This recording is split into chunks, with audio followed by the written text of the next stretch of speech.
السلام علیکم ورحمۃ اللہ وبرکاتہ. الحمدللہ ہماری بڑی خوش نصیبی ہے کہ ہمارے لیڈر حضرت العلامہ سید شاہ تصور حسن گیلانی صاحب تشریف فرما ہیں نیو یارک سے. علی جناب محترم الیاس کھوکر صاحب کی دعوت پر تشریف لائے ہیں.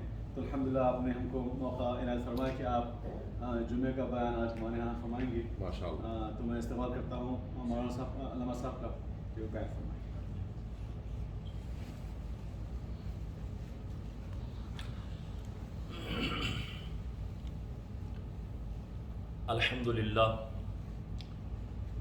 الحمد للہ الذی ارتضى حبیبہ فی الارض والسماء والصلاة والسلام علی سیدنا و سید الانبیاء وعلی آلہ واصحابہ وازواجہ اجمعین وبارک وسلم ابدا ابدا. اما بعد فاعوذ باللہ السمیع العلیم من الشیطان اللعین الرجیم. بسم اللہ الرحمن الرحیم. وبالوالدین احسانا. صدق اللہ مولانا العظیم وبلغنا رسولہ النبی الکریم الامین ونحن علی ذلک لمن الشاہدین والشاکرین والحمد للہ رب العالمین. ان اللہ وملائکتہ یصلون علی النبی یا ایہا الذین آمنوا صلوا علیہ وسلموا تسلیما. اللہم صل علی سیدنا و مولانا محمد وعلی آل سیدنا و مولانا محمد مبارک وسلم. اللہ تبارک و تعالی جل جلالہ و امن والہ و اعظم شانہ و اتم برہانہ و لا الہ غیرہ و عز اسمہ قہار غفار جبار غفور جمیل عزیز جلیل وہاب کریم غنی عظیم. خالق کائنات مالک کائنات رازق کائنات خالق کریم مالک رؤوف الرحیم رب السماوات والارض مالک لم یزل احکم الحاکمین پروردگار عالم مطلق بے نیاز جل وعلا کی حمد و ثنا تعریف و توصیف اور اس کے پیارے محبوب دانائے کل عیوب طالب و مطلوب آقائے نامدار مدنی تاجدار مطلوب کردگار تا ابد قرار شفیع روز شمار فخر آدم و بنی آدم سید عالم نور مجسم رہبر مکرم شفیع معظم رحمت دو عالم نبی محترم رسول محتشم سرور دو جہاں سید کون مکان صاحب تاج و معراج شہر یار مملکت حسن و جمال آئینہ حق نما مظہر ذات خدا باعث تکوین کون مکان باعث تخلیق کائنات بلکہ وجہ تخلیق کائنات شان کائنات جان کائنات بلکہ جان جہان کائنات ہادی کل ختم الرسل مولائے کل حضور پر نور حبیب رب غفور سید یوم النشور سبب کون مقام مالک زمین و آسماں اور حجدہ ہزار عالم کی حقیقی روح رواں شاہکار تخلیق قدرت راز آشنائے روز مشیت مربی ملت شفیع امت عنوان دیوان نبوت سلطان ایوان فتوت قال بروح غیب الغیب قلب فتوح بے عیب و ریب شاہ اسرار قدم ماہ انوار حکم لطیفہ علوم عرفاں صحیفہ رقوم احسان گوہر خزینہ بطحا لؤلؤ گنجینہ طٰہا مکرم مجتبی معظم محتدا معلم مقتدا مقدم مرتجا زیب مقام دنا فتدلہ امام الانبیاء حبیب کبریا شافع روز جزا شب اسرا کے دولہ جناب محمد مصطفیٰ احمد مجتبی ارواحنا فدا علیہ تحیت و ثنا کے دربار بے کسب نامی ہدیہ درود و سلام عرض کرنے کے بعد حمد و مدحت کے بعد میں سب سے پہلے بارگاہ لا یزال میں بارگاہ ربوبیت و وحدانیت و الوہیت و سمدیت میں دعا گو ہوں کہ وہ ہمارا رب و خالق و مالک و پروردگار جو رات کے اندھیروں کو دن کی روشنی میں تبدیل کرنے پہ قادر مطلق ہے، وہ ہمارے غموں کو خوشیوں میں، مشکلات کو آسانیوں میں، بیماریوں کو تندرستیوں میں، اور جہاں دوریاں ہیں، عداوتیں ہیں، کدورتیں ہیں، نفرتیں ہیں، انہیں محبتوں میں تبدیل فرمائے، اور دشمنوں کی دشمنی سے، مبغضین کے بغض سے، حاسدین کے حسد سے، شرینوں کے شر سے، شر انسان سے، شر شیطان سے محفوظ فرمائے، اور تکبر کے، غیبت کے، کردار کشی کے، نخوت کے، غلوف کے، ریشہ دوانیوں کے، فتنوں کے، منافقت کے بتوں کو اپنے اذن خاص سے پاش پاش فرمائے، اور جتنی بھی وبائیں ہیں بالخصوص کرونا وائرس نامی بلا وبا سے پوری روئے ارض پہ بسنے والی انسانیت کو کلی چھٹکارا نصیب فرمائے۔ قرآن مجید فرقان حمید برہان رشید کی جو آیت کریمہ بڑی معروف آیت ہے، وَبِالْوَالِدَيْنِ احسانا، اپنے والدین پہ احسان کرو۔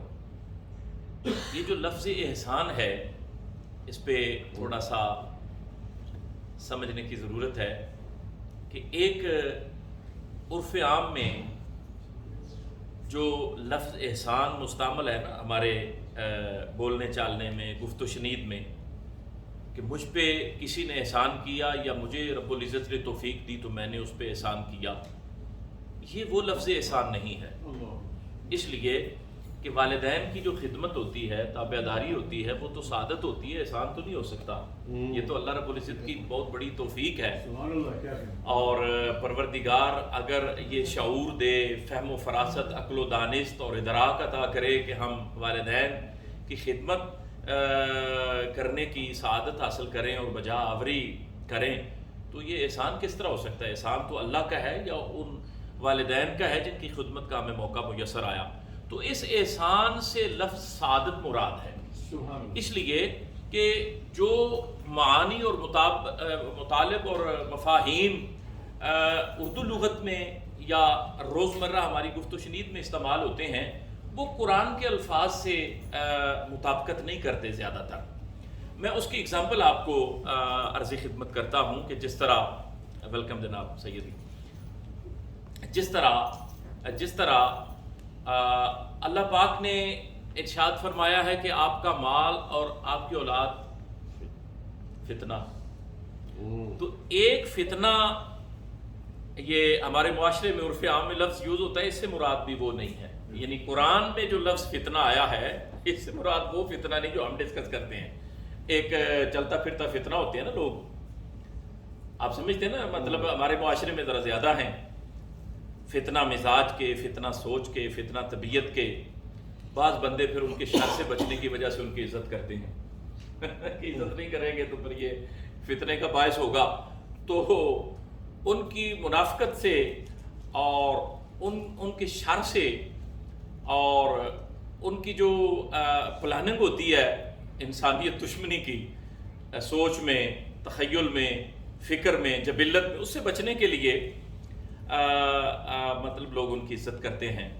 تو اللہ رب العزت کے حبیب لبیب، میرے اور آپ کے آقا مولا پیغمبر اسلام، ہادی برحق، رحمت دو جہاں، خاتم النبیین، حضور اقدس، اکمل و اجمل، ارحم و اکرم، لطیف و اطہر، نبی کریم رؤوف الرحیم، در یتیم علیہ تحیت و تسلیم، ارشاد فرماتے ہیں کہ عزت کرنے والے کو تو اس کا اجر اور اس کا ثواب مل جاتا ہے، مگر جس کی عزت کی گئی ہے اس کے شر سے بچنے کی وجہ سے اس پہ سلامتی نہیں ہوتی، اللہ کی لعنت ہوتی ہے۔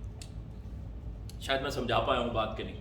ایک بندہ شریر ہے، ڈر سے میں اس کی عزت کرتا ہوں، مجھے عزت کرنے کا ثواب مل گیا لیکن اس کو ثواب نہیں ملا۔ بات سمجھ پائے میں اگر آسان کر سکا؟ اچھا، اس کو میں نے واپس پلٹ کے آپ کو سمجھانا یہ ہے کہ لفظ فتنہ جو ہے اس لیے نہیں ہے یہ مراد اور یہ مفہوم جو ہم دنیوی اعتبار میں فتنے کے لیتے۔ فتنے کی میں نے پس منظر ڈیفینیشن بھی تھوڑی سی عرض خدمت کر دی۔ اس فتنے سے مراد جو قرآن میں لفظ آیا ہے یہ آزمائش ہے، کہ اللہ مال دے کے بھی آزماتا ہے اور لے کے بھی آزماتا ہے۔ اولاد بھی آزمائش ہے۔ اولاد اس طرح آزمائش ہے کہ اولاد کا دکھ، اولاد کا درد، اولاد کی تکلیف ہم برداشت نہیں کر سکتے، ماں باپ، والدین برداشت نہیں کر سکتے۔ یہ ایک فطری سا، جبلی سا رب العزت نے تعلق رکھا ہے۔ اس کی اگزامپل میں آپ کو عرض خدمت کروں کہ میرے اور آپ کے آقا مولا جناب محمد الرسول اللہ تاجدار کائنات جب ممبر پہ جلوہ گر تھے، مسجد نبی کا جو فرش تھا وہ ناہموار تھا، اوپر نیچے تھا۔ اس وقت جس طرح کے اسباب تھے، اسلام جب پروان چڑھا ہے تو جس طرح آبیاری اس کی گئی ہے، ظاہر ہے بڑی مشکلات کے ادوار سے گزرنا پڑا۔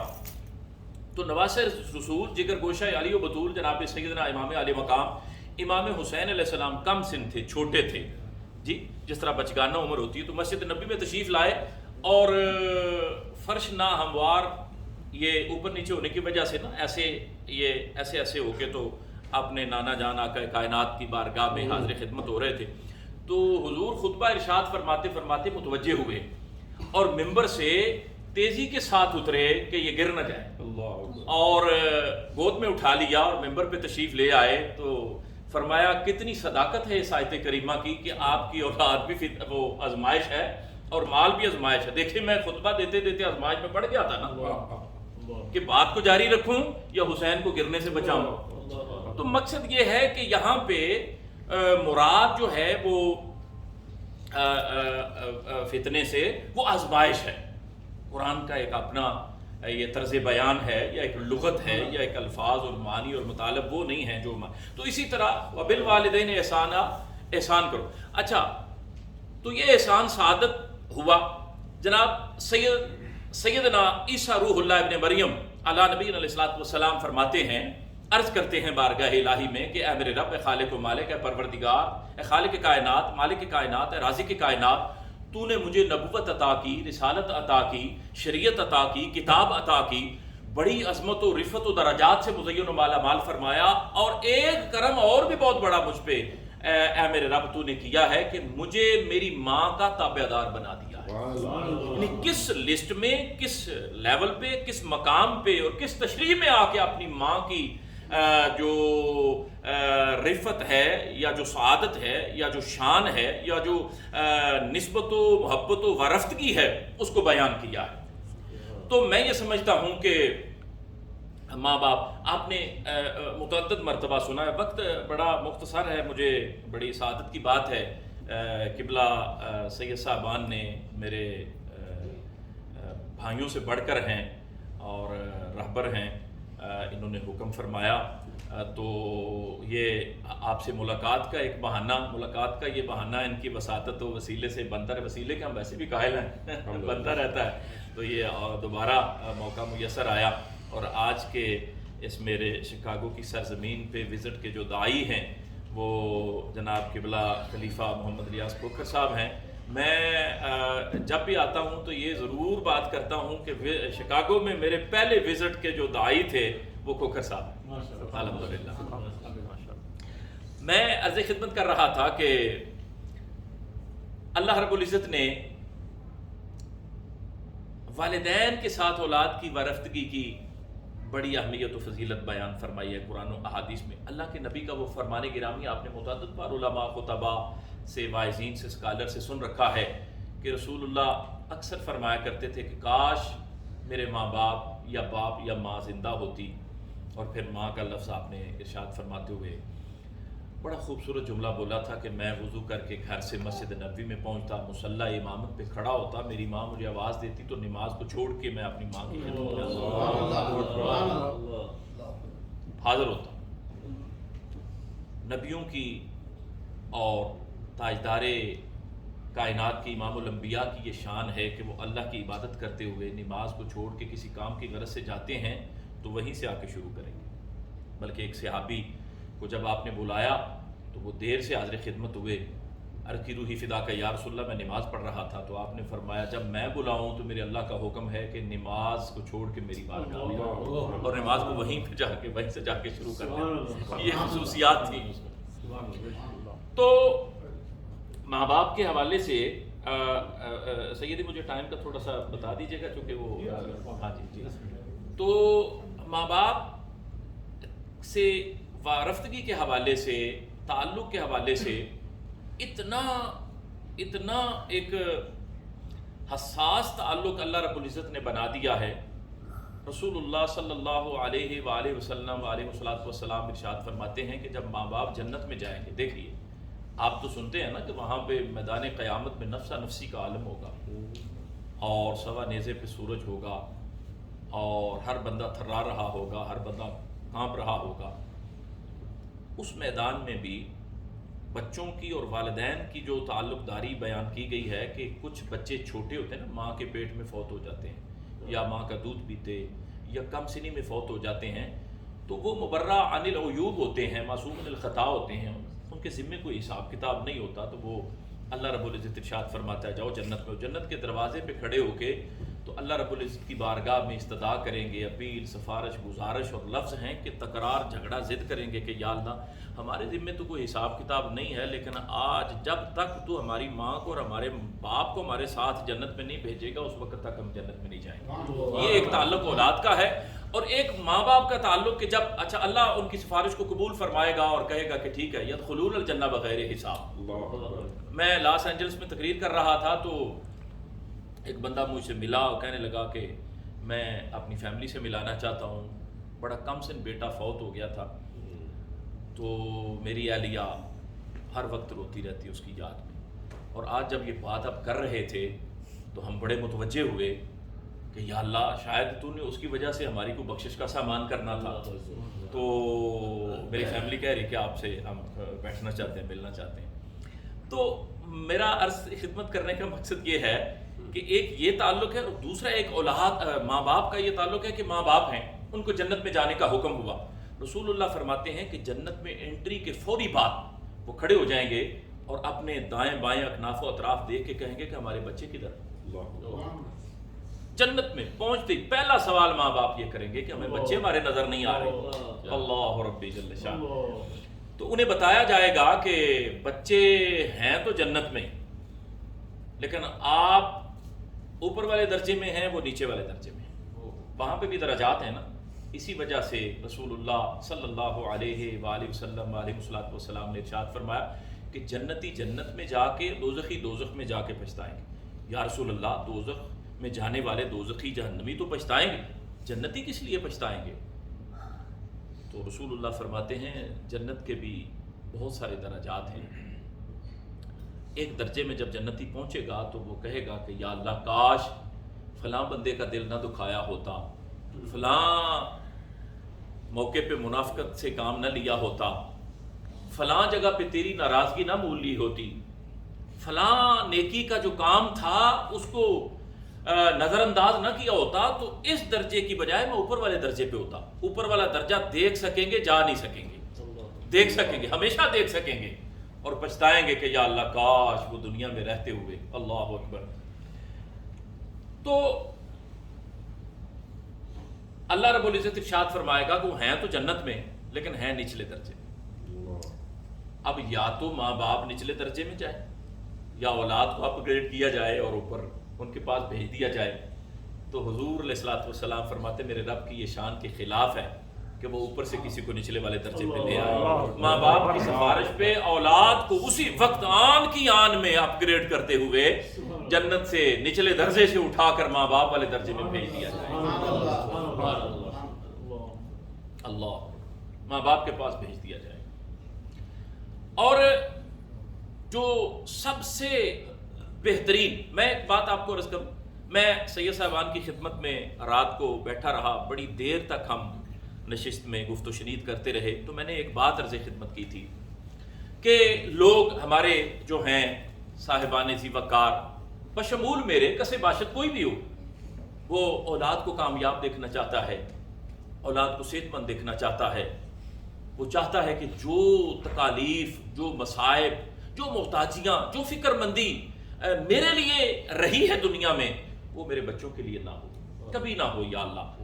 تو ماں باپ بھی ایک ایسا رشتہ ہے, باپ بالخصوص ایک ایسا رشتہ ہے کہ جو اپنی ذات سے بھی زیادہ کامیاب دیکھنا چاہتا ہے, اولاد کو کامیاب دیکھنا چاہتا ہے. باپ, کسی نے کہا تھا کہ ماں کے قدموں کے نیچے تو جنت ہے, باپ کے قدموں کے نیچے کیا ہے؟ تو میرے استاد گرامی فرمانے لگے باپ کے قدموں کے نیچے وہ جوتی ہے جو اولاد کی خاطر چلتے چلتے, کوشش اسٹرگل کرتے کرتے بالآخر ٹوٹ جاتی ہے. باپ کا درجہ ماں سے زیادہ ہے, زیادہ ہے درجہ. میں ایک جگہ تقریر کر رہا تھا تو خواتین ایک سائڈ پہ تھیں, تو میں نے کہا بہنیں آج یہ نہ سمجھیں کہ آپ کے خامد کا درجہ اولاد کو زیادہ بتا دیا, اپنے باپ کی بیٹی بن کے میری گفتگو سنیں. سبحان اللہ, سبحان اللہ. آپ پہلے بیٹی ہیں, بعد میں بیوی ہیں.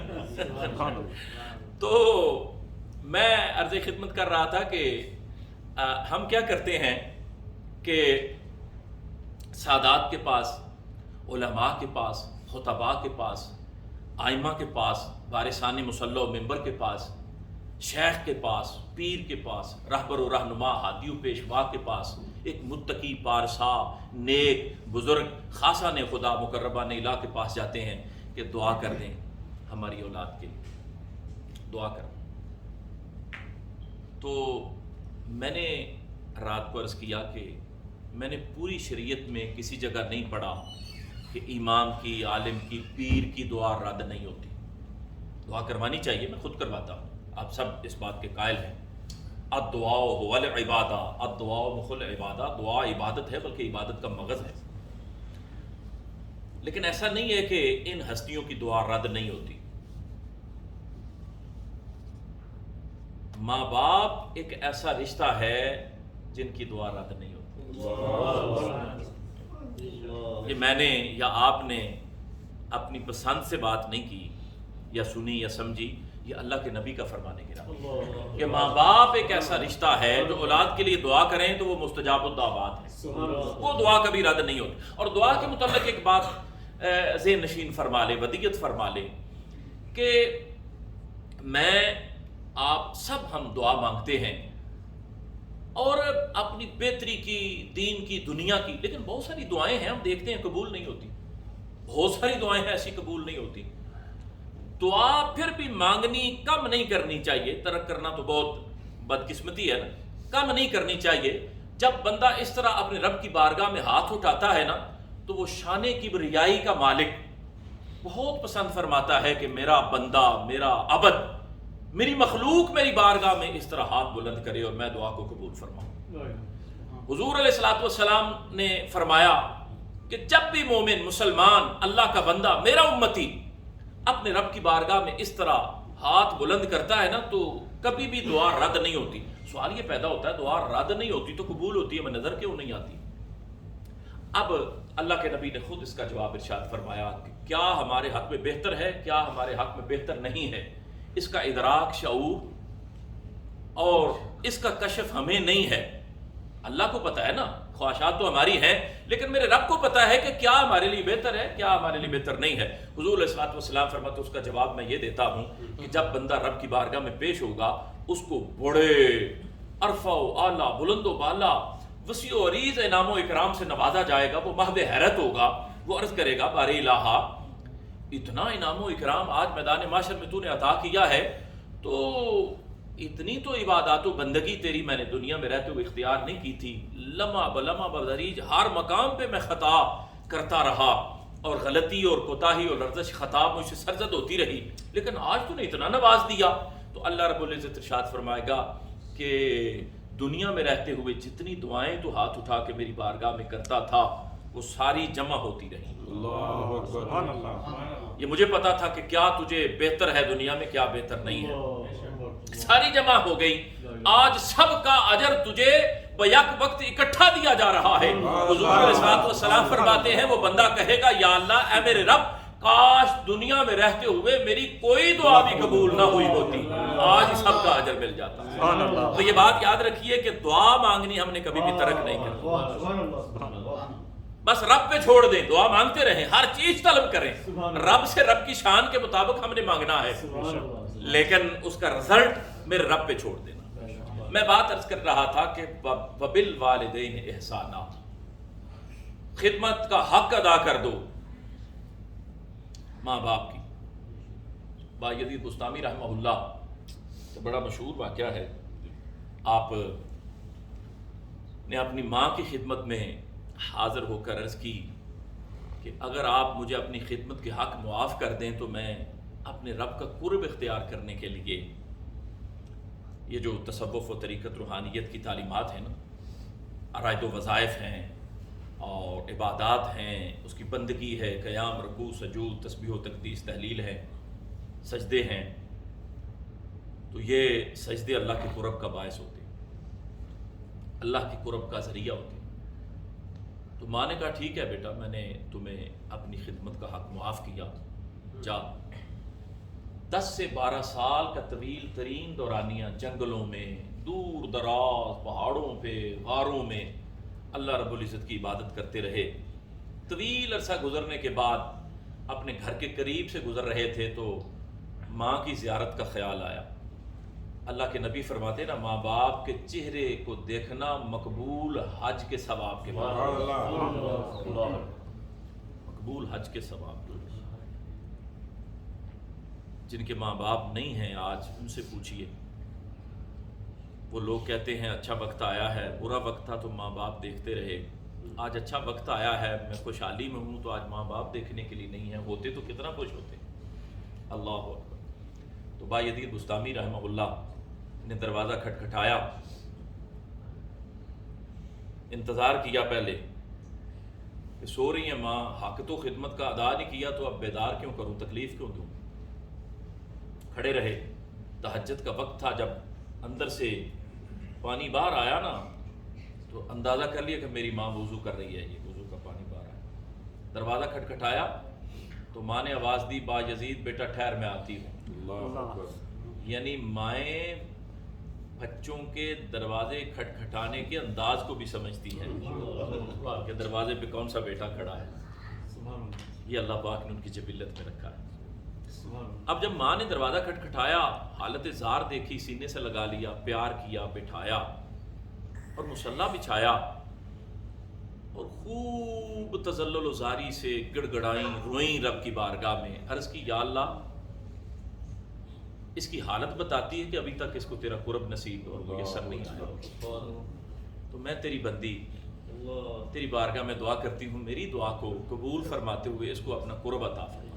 اس طرح دل کی دنیا بدلی، کیفیت میں آنن فانن اس طرح کی چینجنگ آئی، حضرت باجدی بستامی تڑپ کے رہ گئے، اور جب سارے پردے ہٹ گئے نا جو حجابات تھے تو بے اختیار بول اٹھے کہ یا اللہ جس تیرے قرب کو میں سال ہا سال دور دراز جنگلوں میں، پہاڑوں، غاروں میں تلاش کرتا رہا، وہ تیرا قرب تو میری ماں کی ایک دعا میں موجود تھا۔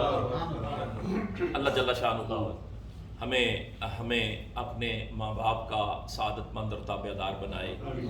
پروردگار، میں یہ سمجھتا ہوں کہ میں ہمیشہ خطبات جمعہ میں سے یہ صاحب یہی موضوعات رکھتا ہوں کہ شاید کہ تیرے دل میں اتر جائے میری بات، کوئی ایک ہی سمجھ لے ان موضوعات کو اور ان چیزوں کو تو حق ادا ہو جائے۔ تو ماں باپ سایہ رحمت ہے۔ اکثر لوگ کہتے ہیں ماں دنیا سے چلی جائے تو لوگ کہاوتیں سناتے نہیں تھکتے کہ اللہ بھائی اب موسیٰ علیہ السلام نے کو کہا گیا اب تیری ماں نہیں ہے دنیا میں، سنبھل کے آنا۔ اب اس کی ڈیفینیشن نہیں جانتے کہ وہ پس منظر کیا تھا، وہ کس حوالے سے اس کا ترجمہ علی الاطلاق غلط کرتے ہیں۔ ماں باپ دنیا میں ان کا وجود ذی جود ہمارے لیے باعث رحمت ہے، قبر میں جا کے بھی باعث رحمت ہے۔ شرط یہ ہے کہ قبر میں جب چلے جائیں تو ان کے لیے ہم دعا کرتے رہیں۔ حضور صلی اللہ علیہ وسلم فرماتے ہیں جب اٹھیں گے تو خوش ہو کے ملیں گے، بچے کہیں گے کہ اتنی خدمت تو نہیں کی تھی جس انداز سے آپ ملے ہیں، تو وہ کہیں گے جو دعا تم ہمارے جانے کے بعد مانگتے رہے ہو ہم تک پہنچتی رہی ہے، ہمارے درجات کی بلندی کا باعث بنتی رہی ہے، ہم خوش ہوتے رہے ہیں، اس خوشی کی وجہ سے ہم مل رہے ہیں۔ وما توفیقی الا باللہ، اللہ پاک توفیق۔ تکبیر